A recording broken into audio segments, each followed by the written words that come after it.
So let's start the next topic, code of ethics and code of conduct. सबसे पहले इसका meaning देख लेते हैं। A code of ethics is a set of guiding principles for professionals and organization to help them conduct business in a fair and honest manner. तो ये guiding principle होते हैं।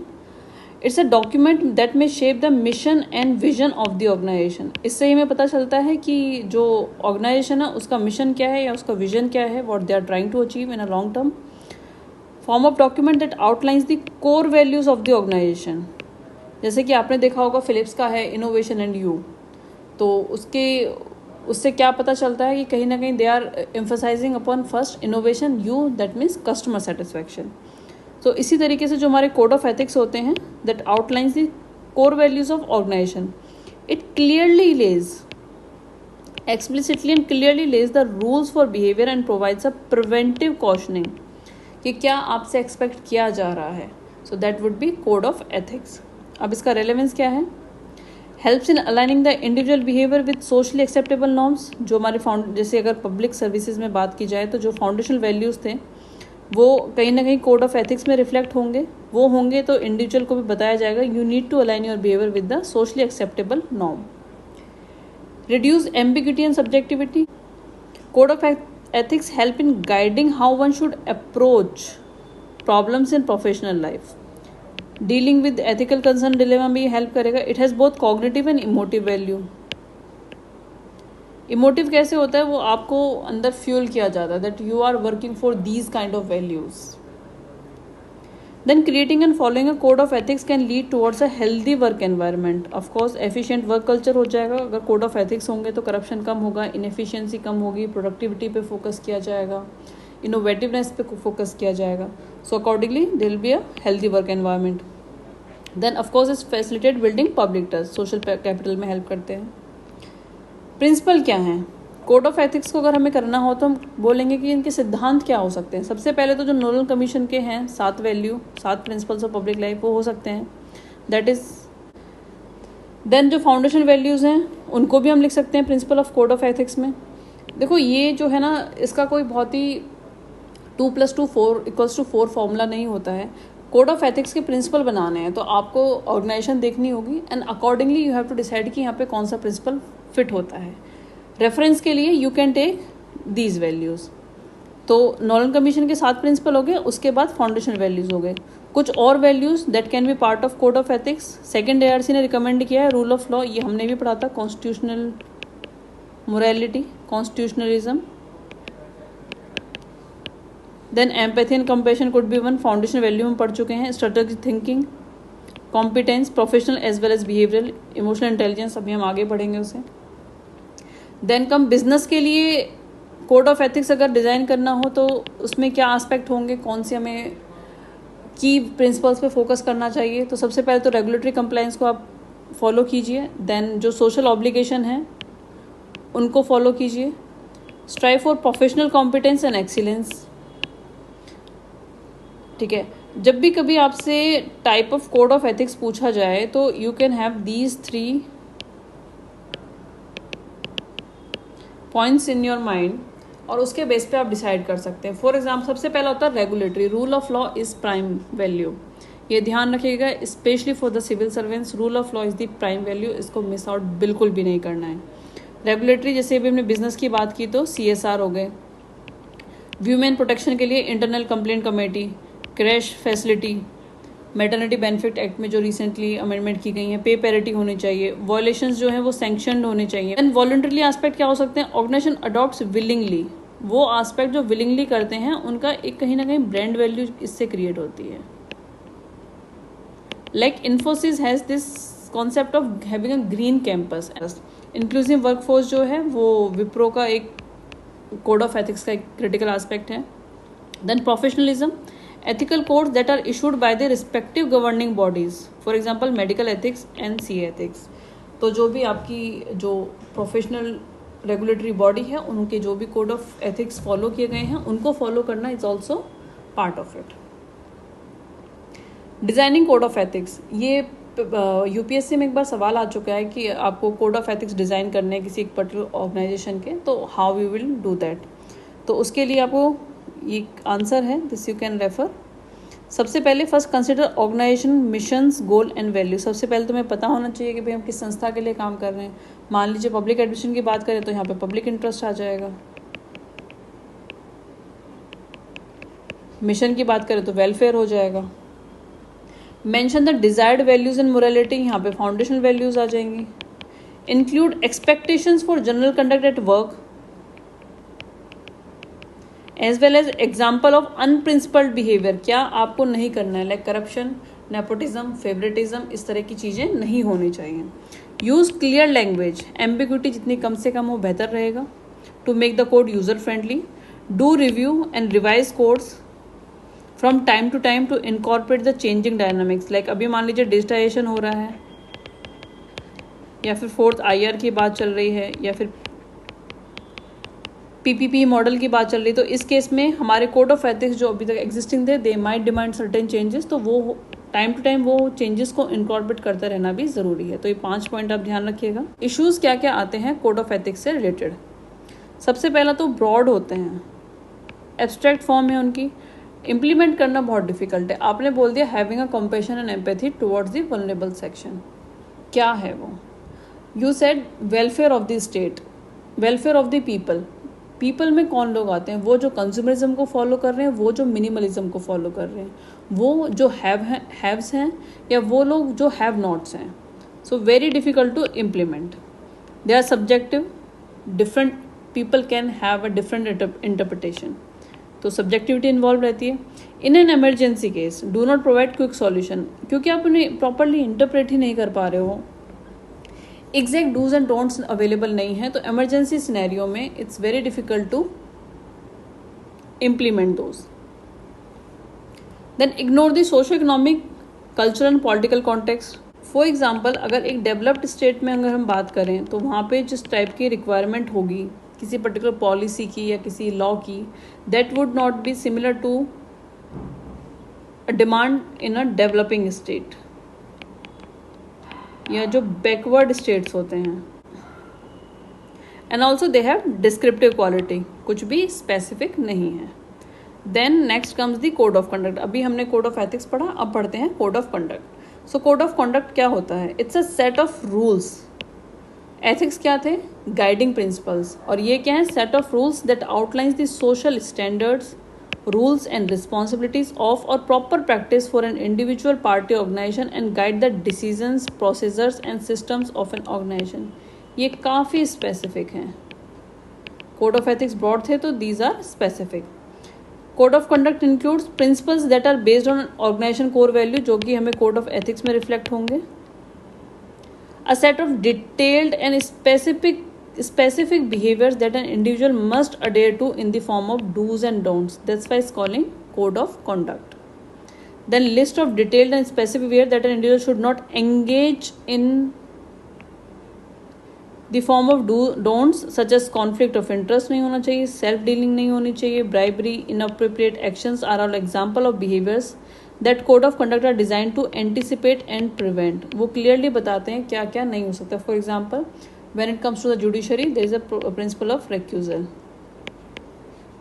तो अगर आपका कहीं भी इंटरेस्ट है तो आप उस पर्टिकुलर केस से विड्रॉ कर सकते हैं। सर्वेंस के लिए कोड ऑफ कंडक्ट क्या होते हैं? ये कॉन्डक्ट रूल्स हैं जो हमारे सेंट्रल सर्विस कॉन्डक्ट रूल्स हैं, उसके बाद all India service conduct rules हैं। These are specific dos and don'ts for the public servants.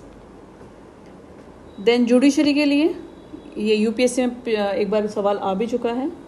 सबसे पहले तो ये सुप्रीम कोर्ट ने voluntarily anonymously adopted a charter called the restatement of values of judicial life, जिसको जनरली कहा जाता है कोड ऑफ कंडक्ट फॉर जजेस। इसके क्या क्या पॉइंट्स हैं? सबसे पहले है वॉक द टॉक, जिसकी उम्मीद की जा रही है वो आप खुद कीजिए। For example integrity. So behaviour and conduct of members of higher judiciary must reaffirm the people's faith in impartiality of the judiciary. Recusal principle अभी हमने ऊपर बात की, जब भी कोई कॉन्फ्लिक्ट ऑफ इंटरेस्ट होता है तो move your self from that position. Absolute professionalism आपको मेंटेन करना है, उसके लिए उन्होंने जो डूज एंड डोंट्स की लिस्ट दी है वो काफ़ी लंबी है, हमने यहाँ पे कुछ सिलेक्टिवली ले लिए थे। For example, close association with individual members of the bar, particularly those who practice in the same code, shall be avoided. Avoid using official asset for personal use. Judge shall not enter into public debate, must adhere to principle of impartisanship. Then a judge shall not put himself into a position of any financial obligation that may cause to compromise the expected values. Similar सा conduct जो है वो civil servants के लिए भी है. Second ARC की क्या रिकमेंडेशन है फॉर जुडिशरी? सबसे पहले तो उन्होंने इंस्टीट्यूशनल मेजर्स बताए हैं कि नेशनल जुडिशल काउंसिल को इस्टेब्लिश करना चाहिए to who shall be empowered to establish a code of conduct and entrusted with the task of judicial oversight. And the president should have the power to remove a Supreme Court or High Court judge based on the NJC's recommendation. अगर इतनी critical power इनको दी जा रही है तो definitely इसकी जो membership है that has to be from the top most hierarchy. देन एक जुडिशियल वैल्यू कमिश्नर को अपॉइंट किया जाना चाहिए. Should be in charge of upholding the code of conduct in the high court as a similar arrangement should be made. ठीक है. उसके बाद code of conduct for ministers, ये भी सेकंड ARC की रिकमेंडेशन है. सबसे पहले सेपरेशन ऑफ पावर को अपहेल्ड करना चाहिए. सो minister in Lok Sabha must keep separate their roles as minister and as constituency member. Impartiality towards civil servant, जो अभी सिविल सर्विसेज के केस में हम बात कर रहे थे, दे शुड बी न्यूट्रल, उन्हें पॉलिटिकल होना चाहिए. यहाँ पे कहा जा रहा है कि इनको इम्पार्शल होना चाहिए. Do not try to play with the pulls and pressures with civil servants. So ministers must uphold the political impartiality of civil services and not ask civil servants to act in a way which would conflict with the duties and responsibilities of civil servants. तो इनसे कहा जा रहा है कि आप भी pressure मत डालिए उनके ऊपर. देन एक डायरेक्ट कंप्लेंट मैकेनिज्म होना चाहिए जहाँ पे जो है जनता सीधा कंप्लेन कर सके विद किसी भी पार्लियामेंट्रियन के या फिर किसी भी लेजिस्लेटर और एग्जीक्यूटिव के against. Must not use government resources for the party or political purpose.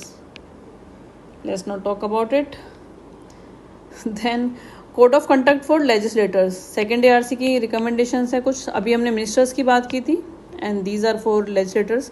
देखो इसमें ना कुछ बहुत forensic science नहीं है कि कुछ समझाने वाला भी नहीं है.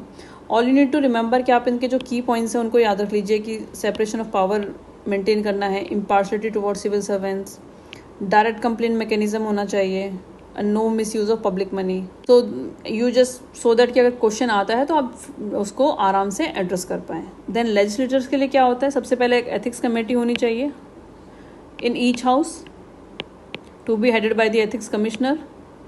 Then register of members interest may be maintained with the declaration of interest by members, and one should avoid conflict of interest, shall not be allowed to vote if they have direct pecuniary interest. Australia, Canada, US वगैरह में होता है. Moving forward, code of conduct के क्या क्या issue होते हैं? ऊपर अभी हमने कोड ऑफ एथिक्स के इशूज़ पढ़े थे. कोड ऑफ कंडक्ट के क्या इशू होते हैं?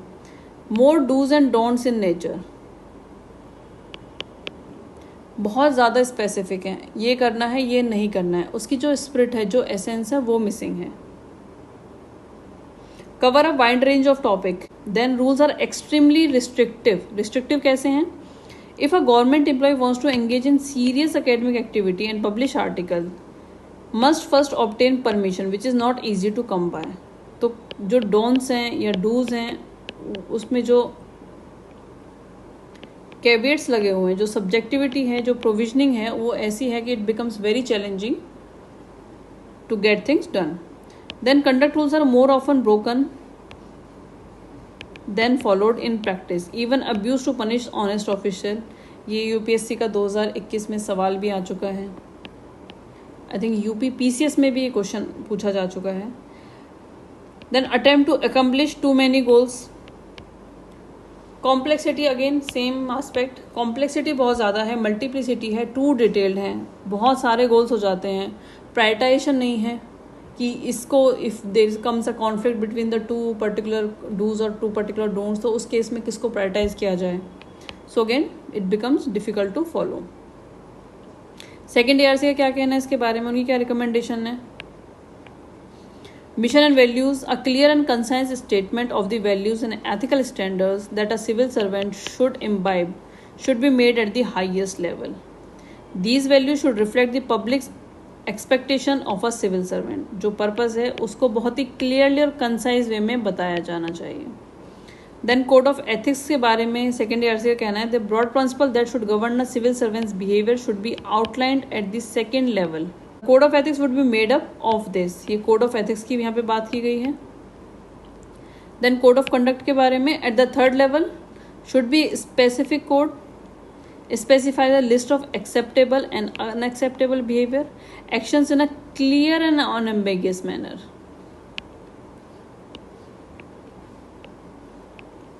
For example, integrity pact. Clarity होनी चाहिए कि आपको क्या फॉलो करना है और कैसे करना है. Then, however, mechanism could be put in place to ensure that those in leadership position, जो political masters की हमने बात की थी, in particular should make efforts to instill these values in all members of their organization. Political masters हो सकते हैं as well as the जो top hierarchy होती है, for example, secretariat में जो लोग होते हैं, chief secretary और cabinet secretaries, they must manifest these values. Best practice में Australian Public Service Act, agency head is required by law to uphold and promote the Australian public service values. ये एक छोटा डिफरेंस देख लीजिए code of ethics versus code of conduct. एक repeated question है. Code of ethics principles हैं based on values and morals. Code of conduct rules and regulations specific behaviour का specific situation में कैसा होना चाहिए. It's about this. Then explain how decisions are to be made.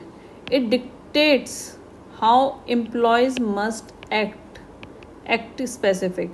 It focus on values, it focus on rules and compliances. It is publicly disclosed, accessible only to employees क्योंकि internal होता है.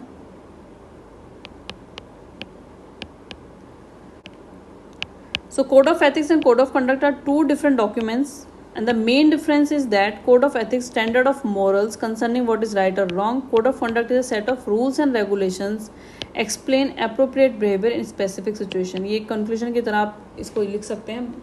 मोटा मोटा इसमें यही दिखाया गया है कि what are the main differences between code of ethics and code of conduct.